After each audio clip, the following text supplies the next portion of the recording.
узмацнення каманды і не апошнюю ролю згуляў у заваяванні другі год запар срэбраных медалёў. Тым часам Краўцоў з мячам у штрафной адпраўляе мяч на партнёра. Гэта Зубовіч і не прабівае Ягор, і прабівае Якімаў. Штанга ратуе Мінск. У гэтым эпізодзе яшчэ адзін падбор за Нёманам і такое пачуццё, што ўжо уся удача гуляе супраць Нёмана, але вось зараз такі гол забівае Максім Краўцоў. Усё ж такі з трэцяй спробы такое пачуццё, што сабраўшы удачу з усіх папярэдніх эпізодаў, Краўцоў забівае гол з такога вось вострага вугла.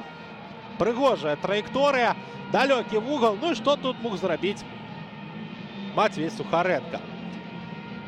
Адзначаюць гэты гол гарадзенскія футбалісты. Велізарная радасць на тварах і 3-0 у нашым матчы. Але Ігор Кавалевіч вось так, ведаеце, зусім нязвычна спакойны, нязвычна маўчалівы і нават такое пачуццё, што атрымае каманда у распранальнай за сённяшнюю гульню, але ж не пахвалу, а пакаранне. Ну а тым часам Мінск у нас у атацы. І у нас працягваецца цікавая серыя, што гарадзенцы у гэтым годзе не прапускаюць ад гараджан. Ляжыць на